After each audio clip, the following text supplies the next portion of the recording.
Welcome to the Connecticut Esports podcast, the podcast that explores people, programs, and progress all around Connecticut, where we're really specifically focused on increasing the conversation and breaking down stigmas. Expect real talk, laughter, and raw, passionate emotion. No fluff. I'm not reading off these cards, don't worry. Just real conversation about the challenges and triumphs in gaming.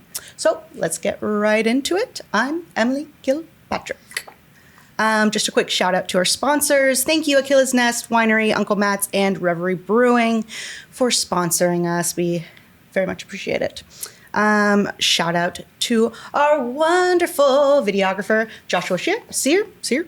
Sorry, awful. And we appreciate our supporters as we continue building our platform. Welcome to the third episode. We're going to be kicking off this episode with our hosts, Kate Peterson and Jonathan Martin. I'll let them introduce themselves. Hi, everybody. My name is Kate Peterson. I am the Director of Program Development at Affinity Esports, and I am super happy to be here. Hey everybody, my name is Jonathan Martin, aka Coach Denny, and I am the Varsity Esports Director at Post University over in Waterbury, Connecticut. Happy to be here again. And this wouldn't be the third episode without our amazing guest, Annie Goldsnider. Sorry, I'm awful with names. You got Annie it. Goldsnider. I got it. Yes. Hi, everyone. I'm Annie Goldsnider. As Emily said, I'm the Gaming and Technology Specialist over at Connecticut Children's. Thank you so much for having me here. Thank you for coming. Yeah. Super excited to do some chatting with you about your amazing work. This will be fun. Now that I don't have to read off of cue cards and sound totally staged, let's get going. This is great. Thank you, Mark. Thanks, Mark, for the great cue cards. Raw was the word we said, right? Raw. Yeah. I mean, the emotions are pouring, and it's all embarrassment. So this is good. This is really good. Mark did a great job about actually putting what the theme of this episode is about. Fantastic. Yes, it's not here. It's not. So, theme is. Think really there's fast. No theme, right? I thought that was the thing, that there's no theme. It's a conversation. It is. It's the theme of no themes. May I create a theme? Yes. Please. How do you feel about the power of healing through play? Oh my gosh, that sounds so good. It's probably That's what brilliant. the theme was supposed to be, except, not here. So with that, why don't you give us a background on your gaming experience and how you got into what you do? Sure. So like I said, I'm the Gaming and Technology Specialist at Connecticut Children's. I've met all of you before in person, going back to last spring when we got to play Super Smash Bros. in our studio at the hospital, filming some content for our internal TV channel. But what my role is I provide therapeutic gaming experiences to children who are hospitalized at the hospital. We're Connecticut Children's. I specifically work at the medical center that's in Hartford. But yeah, that's a little bit about what I do. We'll get more into that as we chat more. But I got into gaming kind of by happenstance, ? I love to tell this story because of how serendipitous it all was. Lifelong gamer, obviously. I feel like someone in this position would have to have some sort of passion for gaming. But I had no intentions of working in the games industry or anything like it, actually. But long story short, I ended up at Microsoft locally in Farmington. And that led me down the path of working with technology, working with the community. I ended up landing a new role on the team as a gaming expert, which sounds so cool, even just at face value. And that got me in touch with using video games and some of our technology at Microsoft with the community, whether it be like schools or youth programs, nonprofits. And then that put me at a spot where I was volunteering and providing programming for patients at Connecticut Children's. So through my work at Microsoft, I was doing like virtual paint nights with the Microsoft Surface and doing. That sounds really fun. I was big into the Microsoft Paint. App back in the day. I mean, it's come a long I don't know if way, they called but it an app back when it was just like pre-installed. Just a thing on Yeah. the computer. just a freebie. Yeah. But and then doing like coding workshops and gaming events at the medical center in Hartford through their Family Resource Center. And then sure enough, a couple years go by, and I reached out to Connecticut Children's for some volunteering opportunity. And there was magically a position that was grant funded by a wonderful organization, Child's Play Charity, to actually fund someone to use the video games and tech with patients in like a purposeful way to promote healing. So I said, sign me up. And here we are. So gotten to do some really cool things, meet some really wonderful people, build some great relationships with patients, and see some huge impact from what I get to do every day. It's a dream. That's Do amazing. you For ever real. pull out that card at family gatherings? Like, step aside, I'm a gaming expert. So I prefer to use the term professional gamer now. I've moved on There you from the go. gaming expert, and I now can just say I'm a professional gamer. Step So- aside, I am a professional gamer. Right. I'm a professional gamer. Yeah.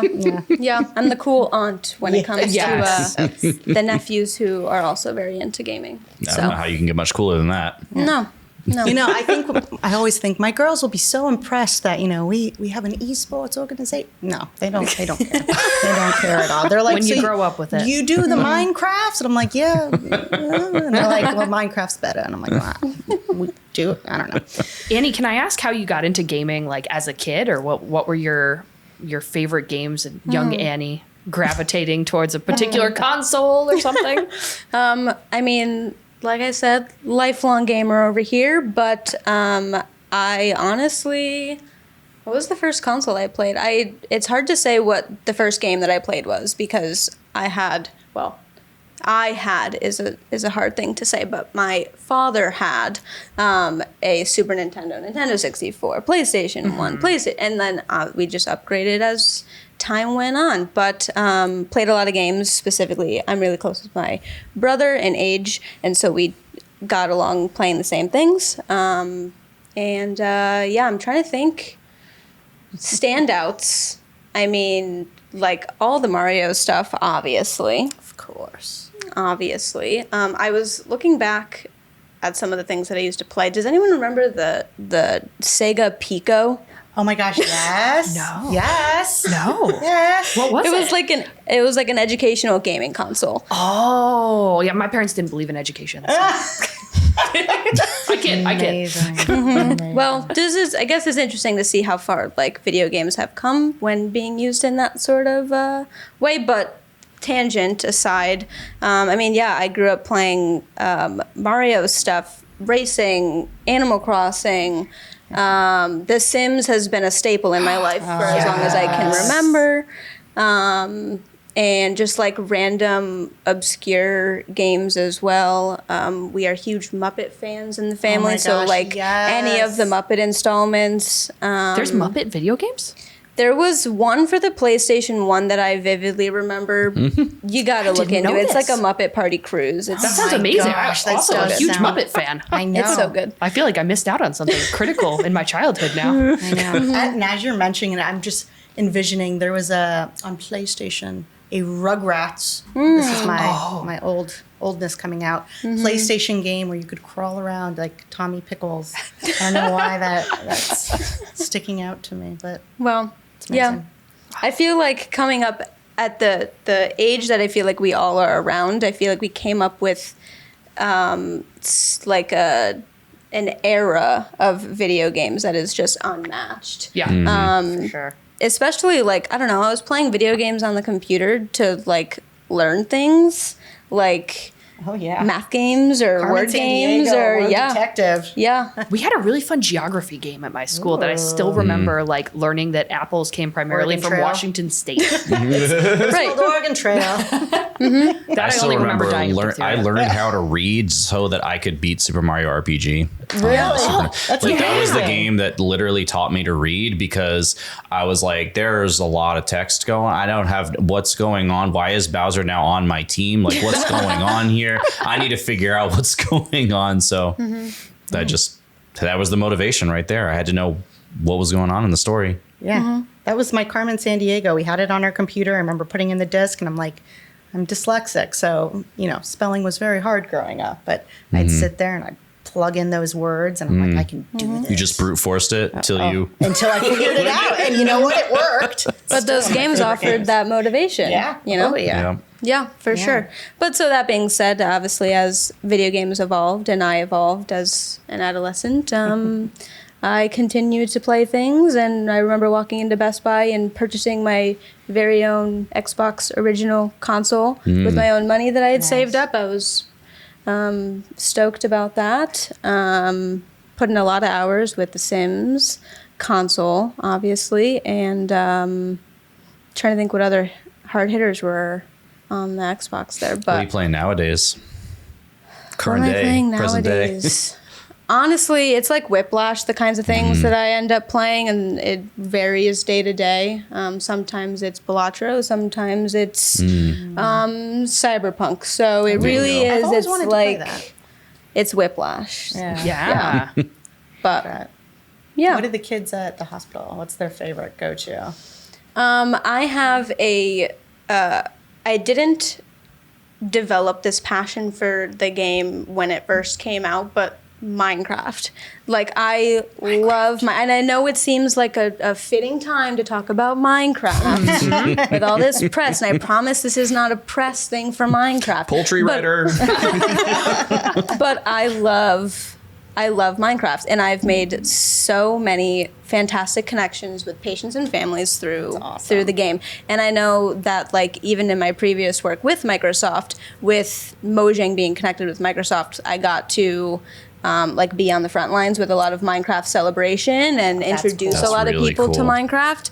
And it has just blown my mind. I keep bringing up like educational games, but like that's what I loved about my job at Microsoft, is being able to position Minecraft Education Edition as a resource for like teachers in the area to engage their kids in like a different way. Yeah. But yeah, I play a lot of Minecraft. It's not the only thing that I play at work, but I will talk your ear off about Minecraft. If I see you playing in the playroom, I'm probably going to be like, ooh, ooh, you could do this. Ooh, an elytra, you finally got that. Okay. Yeah. Maybe we need you to educate us. We're newer to Minecraft. I have no idea. All I know It's is like, vast. It's vast. I mean, It is. It's so impressive, like the breadth of things you can do, and then like the kids come in and they show us things, and I'm like, that's so cool. And then I forget because they show me 15 other things, and I'm like, Yeah. I forgot about the first thing, like the redstone. Someone showed me how to use redstone once. I forgot immediately. There's like engineering that goes into redstone. I know it. It's Like like apparently you can build just about is it anything in not Minecraft. just like a redstone? Well, No, it's I like don't know. electrical. Like you can build circuits, or I don't know, Really? but it's really Yeah. cool. Yeah, we just started getting into it in my family, and Really? they were actually playing when I left to come here, and it was like maybe the second time that my wife Mel had picked up the controller to play, and I remember showing her where like all the different eggs were, where you can like spawn the animals, and I was like, oh yeah, here's where the eggs are. She's like, oh okay, right. I go upstairs, I get my bag, I come downstairs. In like the 2 minutes that took, we had an entire zoo. Like they made a whole zoo. There was like 50 pandas, a That bunch is of what I axolotls did. just swimming around. As they like, should. As they should. Yeah. Yes. That's Yeah. the one thing I was just in creative. I don't even know what I was doing. And someone taught me, they were like, this is how you create an axolotl. And I was like, yes. And I created a family of axolotls. But then I didn't realize that they could attack each other. And then there was just carnage. And it was very exciting. and now you're learning about the food chain. And now we're learning about the food chain. Yeah, Minecraft. Do you find like the kids at the hospital gravitate towards survival or creative, or it's a mix? I would say it's a mix, and I like Minecraft because it's so choose your own adventure, and like, I mean, they call it a sandbox game for a reason, and I spin it as like, it's a sandbox. There's no wrong way to play in a sandbox. Right. So I would say that it's a mix. Is that normally like, do kids always have like a game preference when they come in, or is that like something you introduce and be like, you should check out Minecraft? I mean, so I guess backtracking, my assessment process looks different for every kid, right? Like, and I do an assessment when it comes to providing kids with something, just because not all parents are ready to make the jump to playing video games. And so I also act as like a consultant in that way to provide it in a safe and, again, like purposeful and healthy way. And sometimes rules are bent when a child is in the hospital, as far as like, parental preferences and stuff. But if it's someone who's new to Minecraft, I'm gonna start them out in Minecraft in creative mode and get them used to even just like the controls and stuff, because It can be a little confusing in that game. yeah, especially if you're like entirely new to gaming and you don't understand that like one joystick does your eyes and the other one does your body, and you're used to just. That's one way to put it. How much I know. Yeah. Well, Amazing. part of what I also do is like provide a developmentally appropriate approach to games. So like if I typically like try and provide my services to patients who are at least 5 years old. But, if I have like a fresh 5-year-old who's in the playroom and wants to play something, I have to figure out a way to talk to that 5-year-old. Yeah. And approach gaming and learning this new skill in a way that's digestible by a little 5-year-old brain. Yeah. And I am not an expert in child development, but I do have the support of a very amazing child life team who has the expertise in child development, and just understands the effects of hospitalization on children, that like I just use those as tools in my explanation to kids as they're learning to play. You mentioned an assessment. What does that look like? Can you talk about that a little bit more, like when new kids come in? Yeah, so I mean, and I know that we got to this from like the question of are kids coming in with certain preferences already? And the short answer to that is yes. So typically I will either get like a referral from a provider or a referral from one of my team members on the child life team saying like, this patient told me that they really love video games and they play video games at home, and I think they would really benefit from a visit with you to kind of assess what they might need while they're here, as far as, gaming services go. And so gaming services can be anything from me providing an independent play option, so like dropping off a Nintendo Switch or an Xbox or something for them to use at the bedside, but it could also mean me spending one-on-one time with them and having like a targeted gaming session. And so with that being said, usually my assessments follow like what is their previous experience with gaming? Do they already play something at home? If they don't, getting that buy-in from the parents first and making sure that they're okay with, approaching this. And if they already do play video games at home, perfect. I'm going to try and provide them with something that is as familiar to them as possible, because being in a hospital is not familiar to them at all. Right. And that can be really scary, and trying to build trust and rapport with the care team is like top of mind, so that we can get them out of the hospital. And so my assessment usually checks those two things of like their prior experience, what the parent's okay with, and then maybe based on like their care plan goals, what game might fit their needs best. Right. Have you ever encountered parents who are just like really, really against it, and you had to like overcome that hurdle? Yeah. Like how did you go about that? Yeah, I mean, so like I said, I think when a child is in the hospital, sometimes parents are less reluctant to bending those rules. So they'll say, because you're in the hospital, we'll give you extra screen time and we'll explore what video gaming is. But of course, with being in the hospital, we are able to set like clear expectations and clear guidelines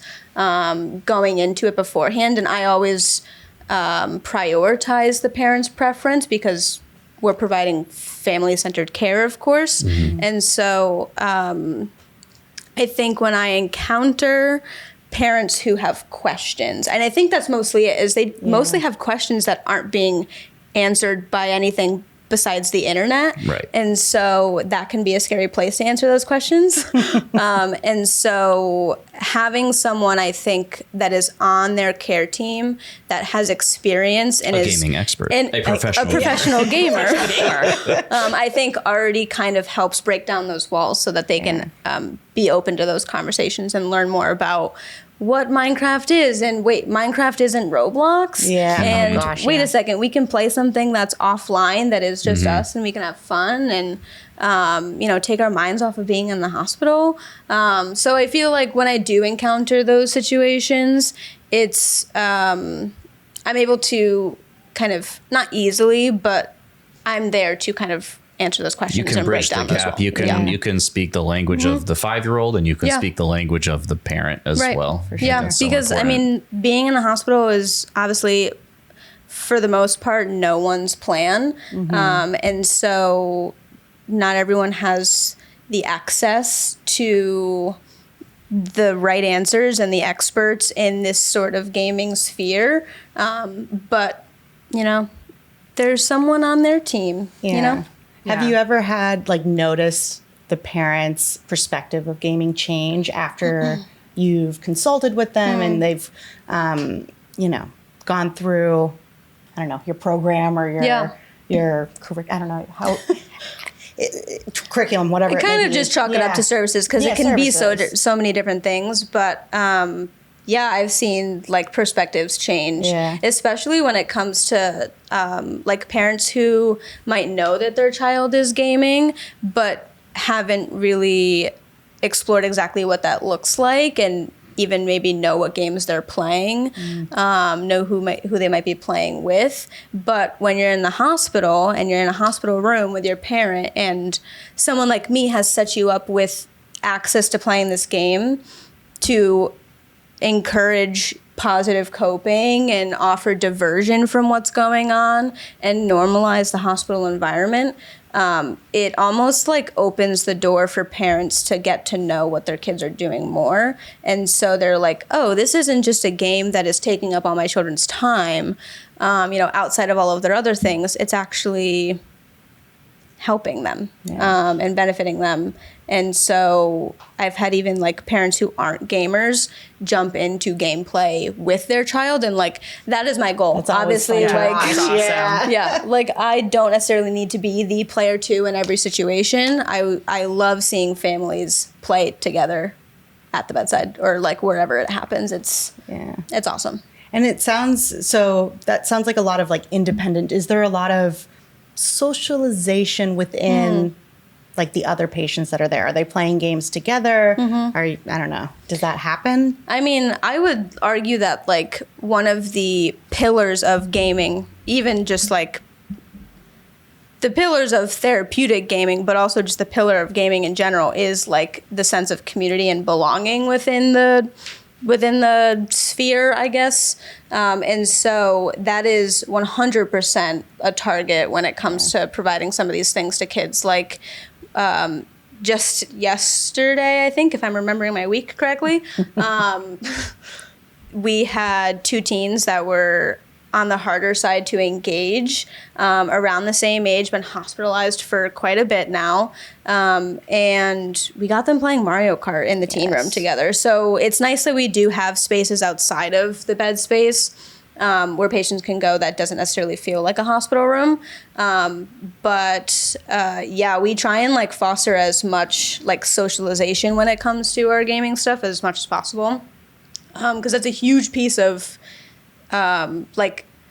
isolation is real when you're in the hospital. And so whether I can enable a patient to play online with their friends while they're in the hospital, or create those bridges with patients, or even just with myself, having someone to talk to you about the things that you're into, like does wonders for anyone's spirits, really, while they're going through something like that. You mentioned the gaming space there a couple times. I'd love for you to just, I've been there personally, and it is a phenomenal space. I'd love for you to just kind of walk us through that space and give us a virtual tour, because I don't think people listening to this maybe really fully understand what it is you do and the resources that you do have available in your program for these kids. Totally. I mean, first thing that anyone hears when they hear hospital is like still white rooms. However, we do have spaces in the hospital that we lean on so much. You guys got to visit one of them, being our Kids Connect TV studio, which I could talk about to the end of time, about how cool it is. But that is located in our hospital, technically inside of our Family Resource Center, but it is like outfitted with cameras, green screens, production desk, the whole thing. You have a production team it's a small but mighty team, me and 2 others, but we like produce and broadcast out content for patients to either participate in, whether they're behind the camera or in front of the camera, but then also engage in from their bedrooms. So we have spaces like that. We have the studio. I mentioned the Family Resource Center, where we also have video games and movies and books and that sort of thing. And then the teen room, which is where I was yesterday with these 2 patients, is located on one of our inpatient units, and like it's technically the adult and young adolescent lounge, and so that has 2 consoles, a computer, a giant TV, some couches, just like to, again, give a safe space that's away from the bedroom. That's also like protected space from any providers or even like parents and stuff if kids just need a time away. In addition to that, there are playrooms. So I've mentioned the playroom a couple of times as well. Are some of these spaces age gated? So like if you have the teenagers, they have a free space to just kind of like, spout off or whatever, and they're not gaming next to a bunch of 5-year-olds or something. Is that how it's kind of set up? Yeah, so we have teen protected spaces, and then we also have playrooms who are open to everyone. So we of course sometimes have teens in the playroom. But I think the experience that teens are going through is very unique. Feeling like you're surrounded by a bunch of 5-year-olds in the hospital, and you don't have access to like your friends and all the things that are happening at school and stuff. Like I can't even imagine that. And so we have those like protected spaces for them. There's one on one of our inpatient units and then one in our outpatient heme-onc clinic. Yeah. I never thought about that, about being a teen and being hospitalized and how much, because thinking back to when I was a teen, like don't think I would have enjoyed spending days on end, like with my parents being super extra by the bedside and like not being able to see my friends. I can imagine how that would be both like cripplingly too many people and also like not the right people. So I can see how having a protected space for them would be. We also like it offers this opportunity for like visitors to come in. So like if someone has friends, the playrooms and the teen rooms can tend to be a little bit hop-in at times because of the amount of activity we like to have in there. But that's really good. And obviously it's not just filled with video game stuff, although I like to hold a portion of that space. We have other activities and such too. But do they build anything for the spectacular Lego display in the Family Resource Center? Because it was so cool. Amazing. Shout out to that display. It is so cool. Shop. It was so cool. The Lego shop wishes it could. Just wishes. For context, we have a patient-built Lego diorama display, something City. I know it's like there's like a waterfall on one side with a plane flying over it and shops and You guys whatever. seen the Lego movies? Oh, they're So so they're good. great. Downstairs Just the in first Will one. Ferrell's basement with like the massive setup is like a whole city. Yeah, So good. it's really cool stuff. But Awesome. Can I ask, I don't want to bring the mood down too much, but I'm curious because working in a medical setting, I imagine that patient outcomes are not always what you would wish. And how you deal with that, or how gaming helps you deal with that. I'm just curious about your thoughts on that. Yeah. Obviously, it's not something that we can't acknowledge ever, right? And I think something that I like to remind myself is that however I'm involved with a patient and I'm able to enable their play or give them a sense of control, like regardless of how it turns out, I am only feeding into their joy and providing them with a sense of enjoyment and taking some of that stress off. And so sure, it can be hard at times, and I've definitely encountered some difficult situations, but the services that I'm providing are only like, again, providing them with joy. And yeah. And the other thing too is that a lot of times I get to be involved in the things that improve patient outcomes. So something that I've also grown passionate about is being involved in like physical and occupational therapies, which you can use video games in those settings and have some really great outcomes. Whether we are playing Mario Kart by using a steering wheel, that's checking off therapeutic outcomes or therapeutic goals. If we are, there's this new thing called the Next Playground, and it's more of like an exergaming type console. Think like Xbox Connect, but without the Xbox. Okay. And so we've used that in therapies as well. And so, again, like I get to have fun with patients, regardless of what that looks like. And just, foster a little bit of playfulness. Even when kids like really don't want to participate, it's something that we like to use to, motivate them a little bit. And yeah, so we've seen like improved patient outcomes because we're able to get them involved in their care. That's amazing. That is. It's I discovered you on LinkedIn like a year and a half ago, and whatever little blurb it had about what you do, I was like, that's so cool. But I never imagined like the breadth of the way you're able to utilize gaming to really improve your patient's outcome. Like I would have never thought like, oh yeah, like gamify the OT and PT. Like I have two little boys. One of them's like graduated from OT and PT, but one of them is still on the OT PT train. And I was like, oh yeah, he loves like some level of like the game's getting in there because it motivates him a lot. Yeah, and like gamifying things has been around for so long. Like we've seen gamifying things in school or gamifying things like even in like nursing homes. There's been Wii's in nursing homes for like a really long time. And that's why you can't find them anymore. They have them all. They took all the Wii's. I do actually still have a couple Wii's now. I hang on to them for as long as I can. Oh my God, I have one too, and I will not let it go. Yeah, I got it from my parents' house when I was helping them move, and I was like, "That's mine now." Oh, don't tell Will. No one can have that. Wii bowling. But yeah, I mean, like the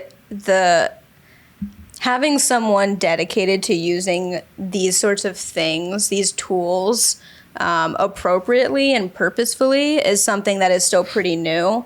There's probably, if I had to estimate, maybe like 50 or so gaming and technology specialists or like an equivalent of this position in the entire world. Wow. And so it is still a very emerging field.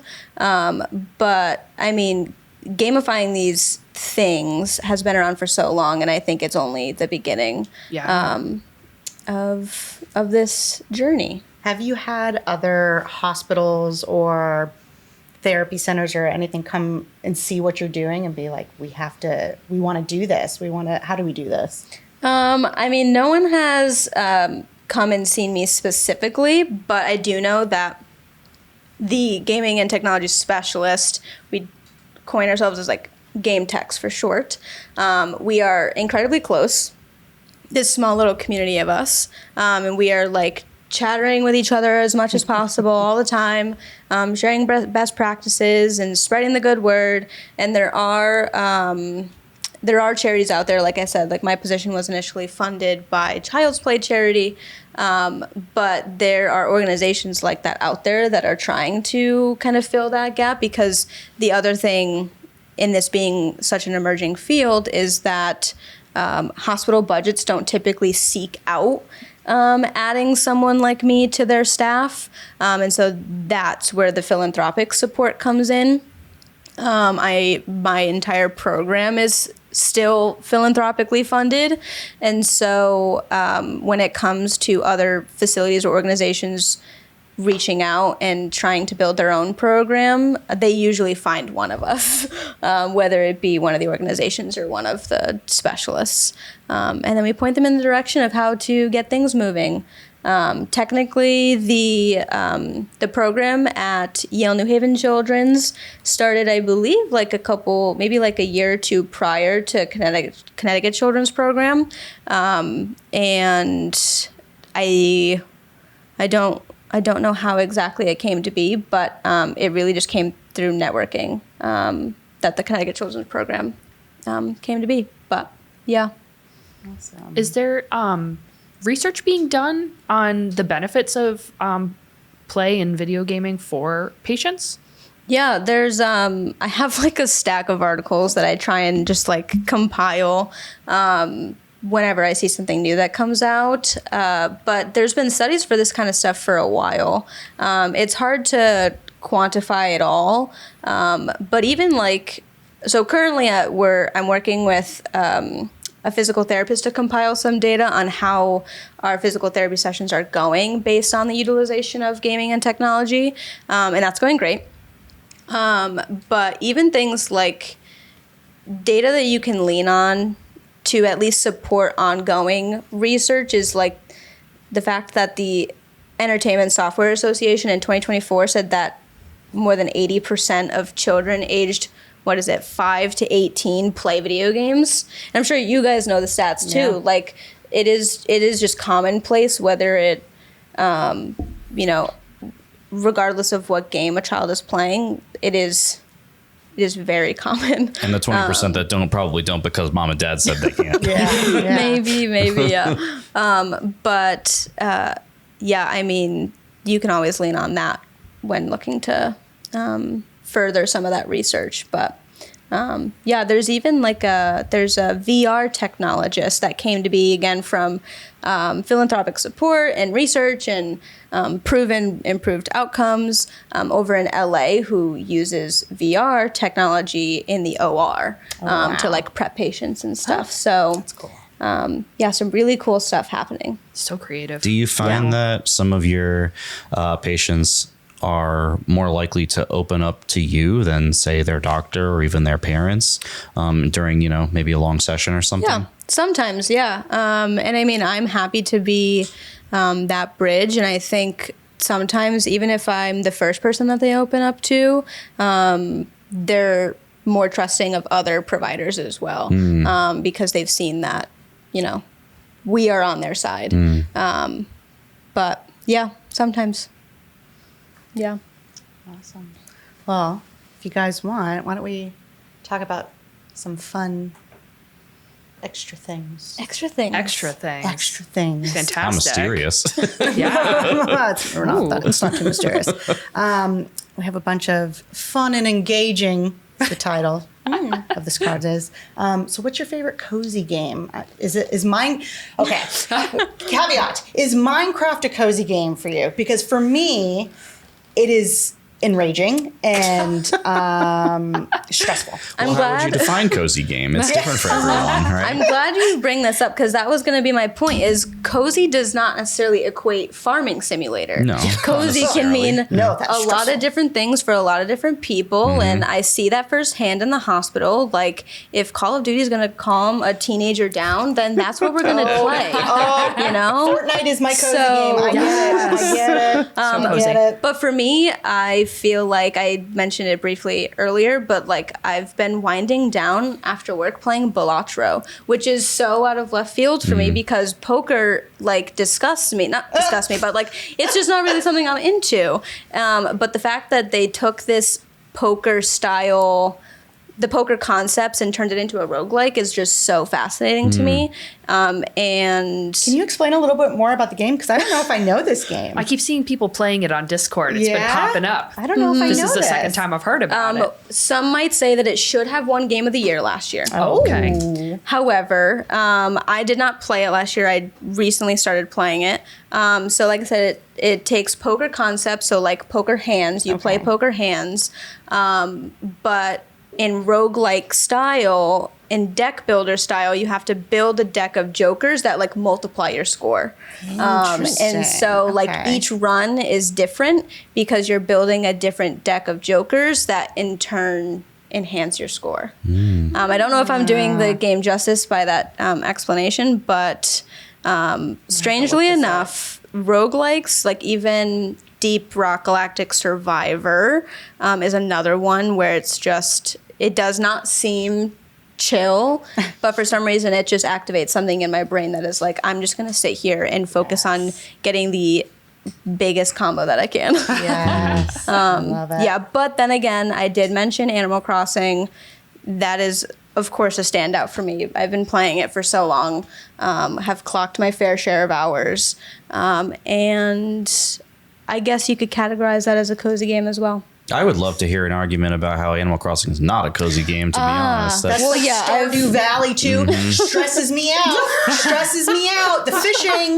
Look. Yeah. All of it. I just pass out. There's not enough time. There's not enough time. I dig a hole for 2 seconds and then I'm like, that was too much. Too much. And I'm Take a nap. Yeah, the music confuses you because the music is like, you know, I was gonna start humming it, but I won't embarrass myself like that. Musical break.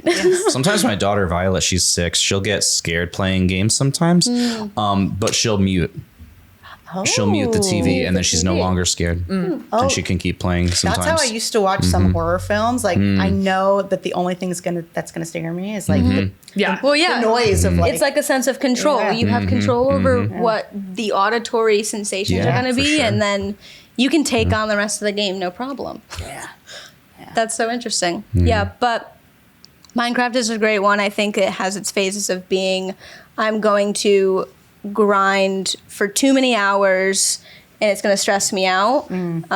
Or it's like, I'm just, creating a farm and mining away, strip mining away. See, that's why I thought it was going to be great. I'm just making a little family of axolotls and now they're all slaughtered. Amazing.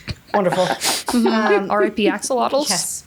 John, I'd love to know what your cozy game is, just out of curiosity. My cozy games are basically any old school JRPG, like Octopath Traveler or Triangle Strategy, the Dragon Quest remakes. For me, like a cozy game is any game that doesn't have a competitive ranked mode. Oh, yeah. I could see that. Yeah. If MMR is at stake, then I just can't really settle down with it. No. You know what I'm saying? Like If they don't want you to settle down. Yeah. They want you to just one more game. I got to get that MMR back. I got to get to the next rank, whatever.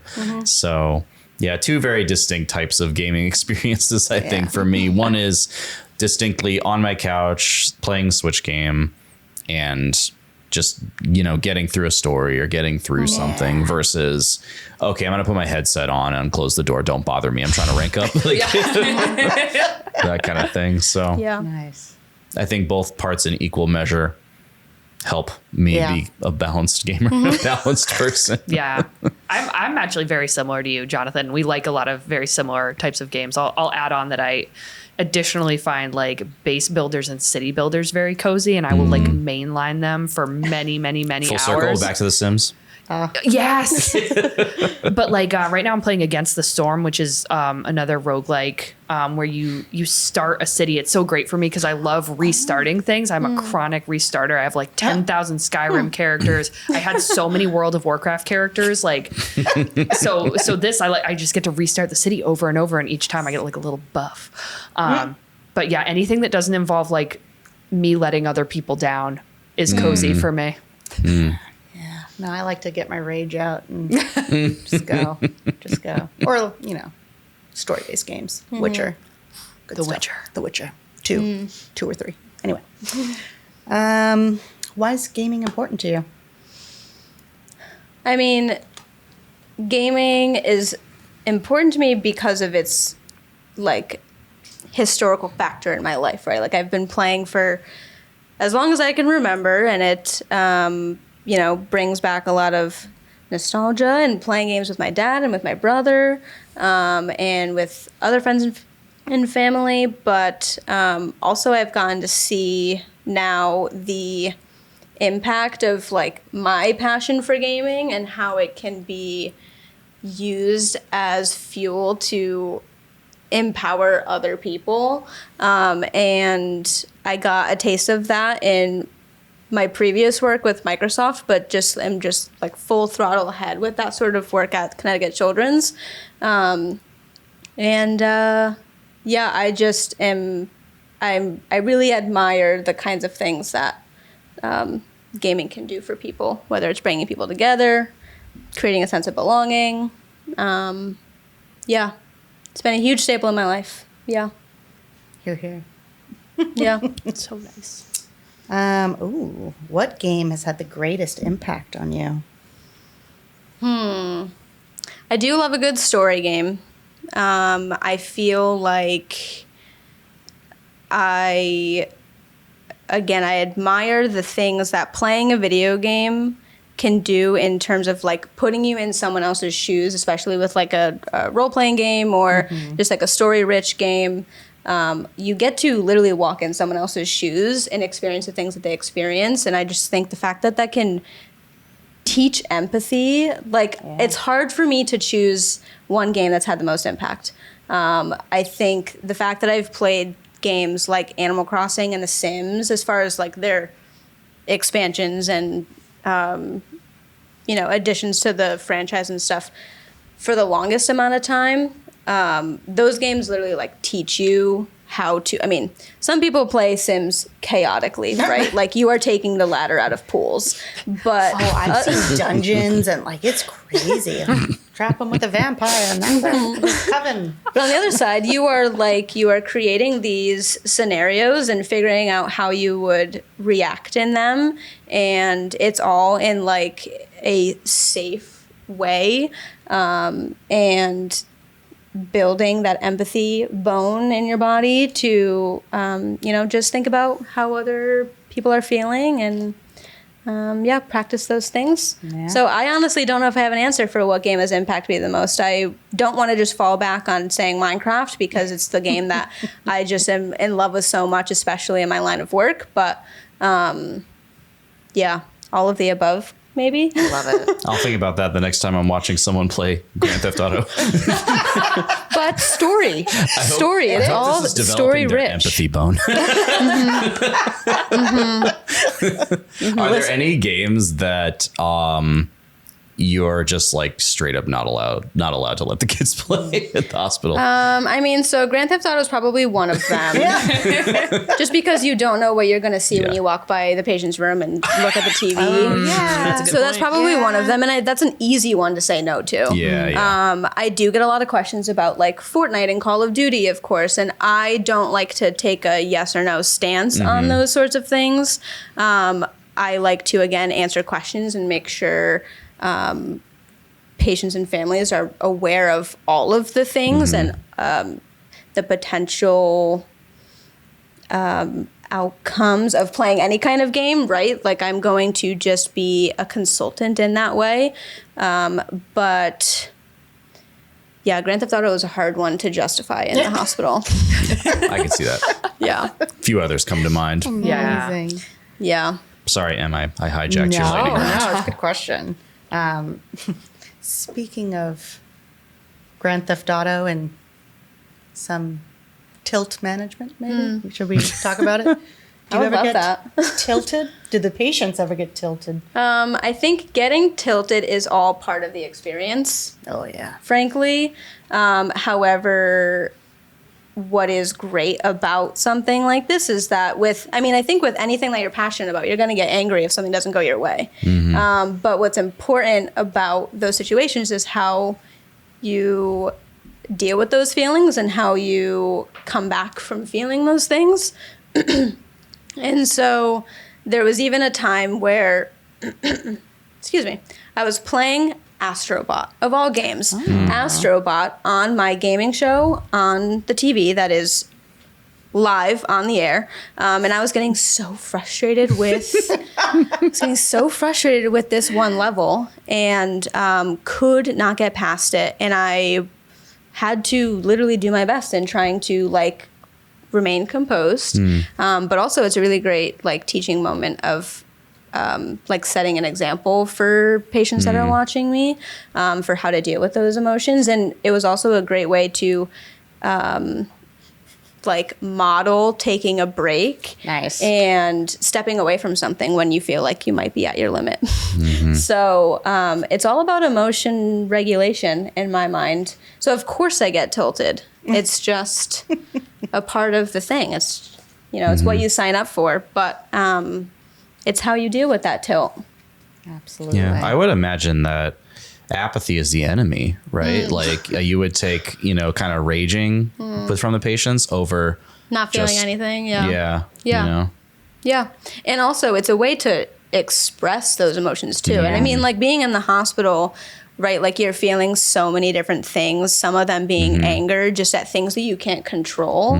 But being able to play a game and control some of the outcomes is like huge for giving that to patients when they're in these situations. And so if they need to express their emotions in that way, in a kind and safe and respectful way, of course. But the just the opportunity to be able to express your emotions is still important. Yeah, for sure. Yeah. Awesome. Ooh, I like this one. Who would your gaming duo be if you could select anyone? So I did prepare for this one. I have some great duos currently. Shout out to my duos, but this is gonna sound wild, but a Muppet. Oh yeah. How fun would that be? But That would which be Muppet? hilarious. Like animal? I don't know if I could choose. Yes, maybe animal. not animal. I'm not sure. So chaotic. Yes. Animal with me on Guitar Hero. That's what I was just thinking. Like Garage Band or Guitar Hero. You'd kill it. What are It'd the be awesome. guys up in the balcony? Oh, the grandpa. Oh, Statler and Waldorf. Yes. That would be The amazing. fact They that would you just know their have- names. Of course I know the names. Did I not mention the Muppet history? Yeah, no, they would just would chatter away and have the funniest like comebacks and would. stuff. They Yeah. Yes. They would deal with trolls very well. I would Imagine like playing- to see that. Play Fortnite with them. See, I'd like Fozzie just because I like Waka Waka. And I just want to hear that 24/7. Yeah. No, yeah, I could see those guys just like trolling everyone who trash Yes. talks in your ranked games. Look at this guy. He thinks he's getting these 2 kills. What a loser. The voice, bravo. Oh my gosh. I think we have our new stream. Fantastic. Ooh. Well, maybe we'll end with this one for the engaging questions. What's your hottest take on the gaming industry? What is my hottest take? I thought I had something prepared for this, but and I will fall back, I guess, on I don't necessarily love to take hot takes on things, especially professionally, because I like to look at where both sides are coming from. But I do actually feel pretty strongly that this is not new, so to speak, but the online gaming realm is social media. Like it is another arm of social media. Therefore, there are things that you have to be mindful of, and especially when children are playing online, that you have to be safe with and be in tune with, just to make sure everyone is safe and accommodated. And online gaming is social media. I have a hot take. Hot It's take. different from my one from the last episode. My hot take is chess is not an esport. It's a game that's played online. No. That's my hot take. It existed before the internet. It existed before computers. Therefore, it's a game. I think I respect that. No. No. No, I don't. No, I do love It's solitaire. a very fun game. It's a great game. Yeah, I do love love it. solitaire, but is me playing an Microsoft esport. Solitaire competitive in any nature? I don't think so. So I can see that. And also, against I think, the computer. and also, I think with the advent of AI playing chess, you can never really have a truly 100% fair online chess tournament because there's always going to be the possibility that someone's simply playing the game on AI on the other monitor I and don't picking like the correct move. Your right point. I agree with it. That's why for a pure chess tournament, it must be played in person. You're entitled to your correct opinion. I love it. So anyways, Chess that's my LAN hot take. party. Let's go. That's just playing chess. No, but what if we set up we two involve monitors to laptops? play on chess.com in person?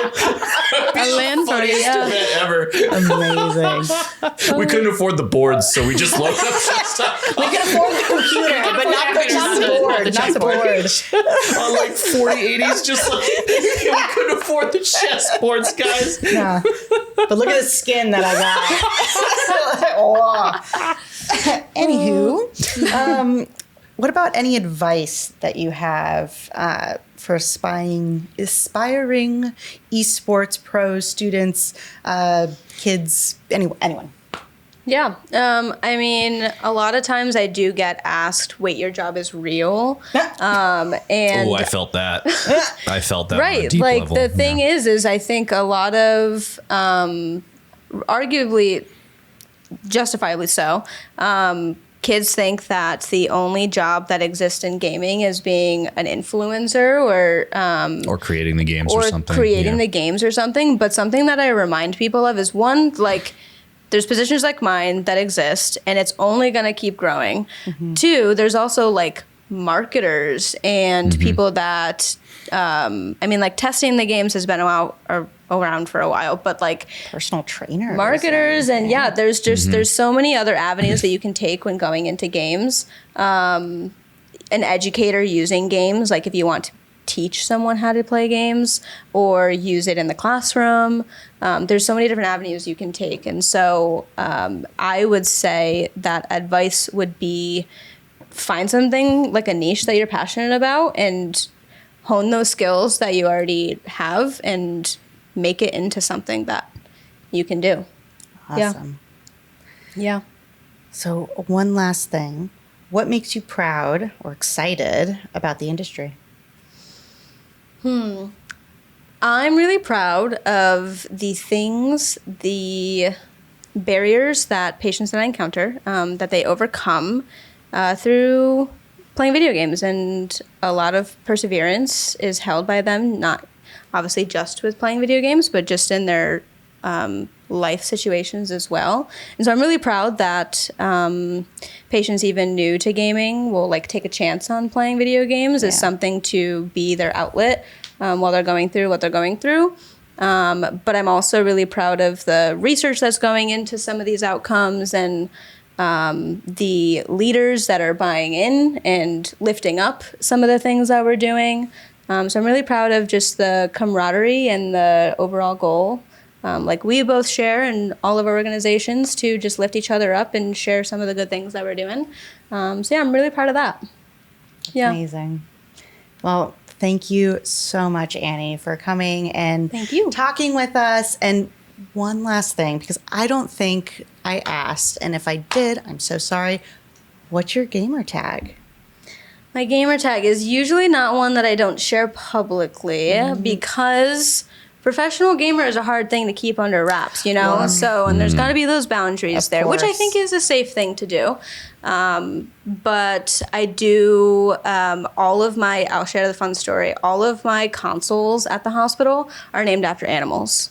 Because what's more fun than saying, I'm going to sign out Xbox One to you, than saying, I'm going to sign out the Narwhal Xbox to you. Yes. Oh my gosh. So if and when you guys do visit again, you can spot out some of those animal names across You should the start hospital. dressing up them, like put little my gosh, horn a on little horn on it? narwhal. Oh my Yeah, gosh, or little stop. like elephant tusks or something. That sounds for like the a Monday elephant one. task. Yeah.